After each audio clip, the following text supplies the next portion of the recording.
I'm Austin Herbaugh reporting. Organizers at this job fair tell me that despite the pandemic, business is actually booming ahead of the summer travel season. Reporting at Turtle Bay Exploration Park, where pretty soon these bulky signs will be replaced with interactive touchscreens.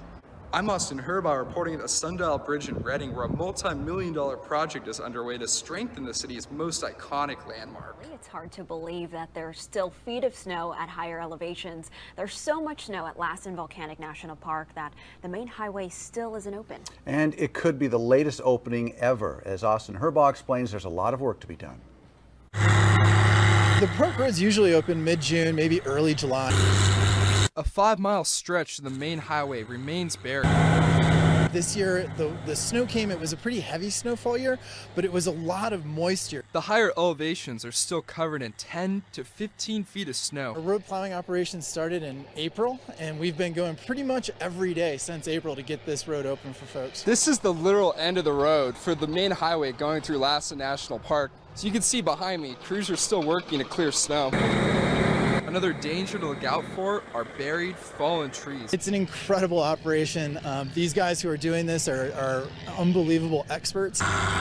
Experts working 10-hour days to open the park. The closure not stopping one visitor bringing technical gear for the snow. Well, we came here 14 days ago, and the snowbanks were a little higher. We were hoping to be able to drive up to the parking lot to do Lassen Peak, but we're still going to have to walk the road a ways. We were hoping that by the time we get here, the roads will be open and we can travel more, but we're just taking a peek. Actually, the scenic is beautiful. We really like it. In the meantime, the park remains the spot for winter fun in the middle of summer. Oh, it's awesome. We were just, jumping on the snow. At Lassen National Park, I'm Austin Herbaugh, Action News Now.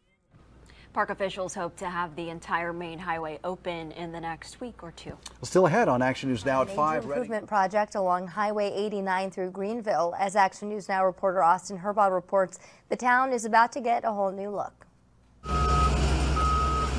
The small mountain town of Greenville in Plumas County is getting a major upgrade thanks to Caltrans. It's a historical town and it's been in need of a major repair for a long time. The $5.5 million road project is in full swing. We pulverized the entire roadway, removed it, and we've built it back up with base rock, and now we're paving it. Highway 89 is being repaved, and Greenville is getting new sidewalks, landscaping, and streetlights. It's a unique lighting system. You'll still be able to see the stars up above, which is part of the beauty of this community of being in the mountains. New sidewalks will mean better drainage and improved accessibility. This town will be fully ADA accessible from one end to the other. It'll be well lit, and it'll be a safe community.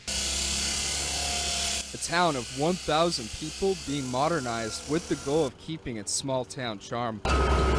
The state project, built with input from the community, was huge for our Streetscape Committee to be involved from the very beginning, to be able to put our input into the Caltrans engineers. But all this construction is having an impact on one local bar. I mean, there's days we do $50 in an 8-hour shift. So yeah, it's impacted our business big time. But business owners say the project was much needed. And the streets, the sidewalks, they're all going to look so nice, and it's going to make it look really great. This town needed it bad. In Greenville, Austin Herbaugh, Action News Now. Caltrans officials tell us the project is ahead of schedule and will be complete by Labor Day. Also, the one-way traffic control on Highway 89 through Greenville should be ramping down over the next few weeks. PG&E has been ordered to revise its plan to prevent more fires from sparking by failing electrical equipment. KRCR's Austin Herbaugh explains what's next. As wildfire season gets off to an early start, PG&E now has less than 30 days to revise its 2021 wildfire mitigation plan. This comes after the California Public Utilities Commission's Wildfire Safety Division found several issues. Senate Bill 901, signed into law by Governor Jerry Brown in 2018, requires utility companies to submit wildfire mitigation plans to be approved by the CPUC within 3 months. The 3-month deadline recently passed and was extended by at least another month so PG&E can make corrections. The CPUC's Public Advocate's Office first sounded the alarm in April. The independent watchdog group says that PG&E isn't prioritizing vegetation management and inspections in high-risk areas. Nathaniel Skinner with the Public Advocates Group says that PG&E's response continues to put Californians at risk. Their response to this overall issue has been like somebody driving a car at night without the headlights on and saying, we're perfectly safe, it doesn't matter until the highway patrol pulls us over.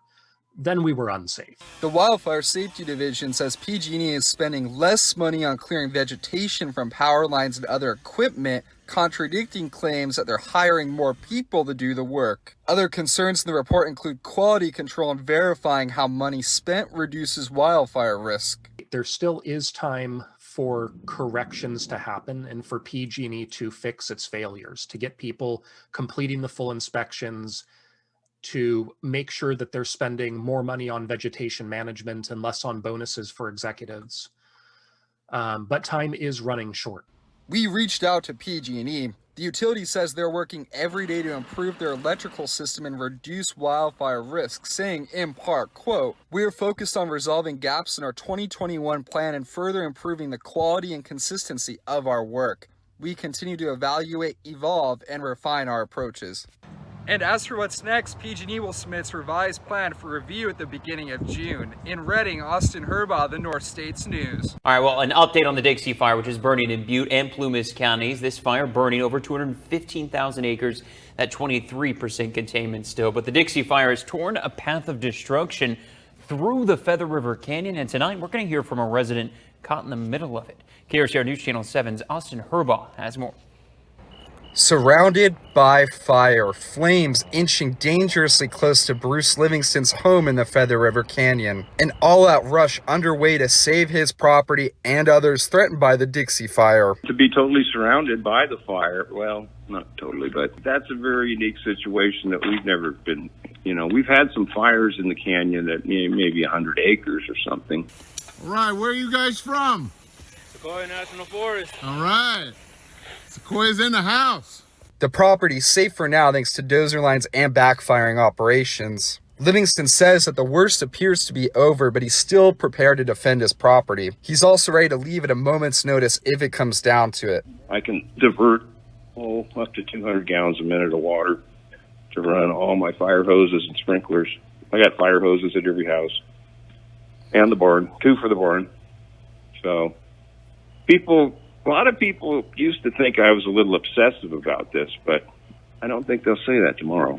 Now, light rain actually helped firefighters on Tuesday, but fire activity is expected to pick up throughout the rest of the week. Reporting in the studio, Austin Herbaugh, the North States News. Closing in on the town of Chester, people who stayed behind are urged to get out or take shelter at the high school baseball field as soon as possible. KRCR News Channel 7's Austin Herbaugh has the latest on the out-of-control inferno. Breaking tonight, the Dixie Fire has crossed Highway 36 near Chester. Dramatic video shows flames burning on both sides of the highway. In Chester, people who stayed behind fled as the wall of fire approached. One business owner watering down her nursery before heading to Susanville. I'm here setting up sprinklers on timers so that my plants are perishable. Most nurseries are kind of set up that way where we do a lot of hand watering. And so we're setting them up on timers so that hopefully we can save this business and all these plants that depend on us every day. On the west shore of Lake Almanor, flames jumped Highway 89 again Wednesday afternoon. Video showed the Dixie Fire flaring up and crossing the highway. The east shore untouched by flames but resembling a ghost town, a region under siege by the massive Dixie Fire tonight. With all the fires happening around this region, it's kind of hitting us from all sides. I think everybody around here that lives in this area would say that, from Chester to Quincy to Susanville. It's been ongoing and a lot of pressure and a lot of stress. Now to the south of Lake Almanor, the town of Greenville remains under a direct threat from the Dixie Fire tonight. Reporting in the studio, Austin Herbaugh, the North States News.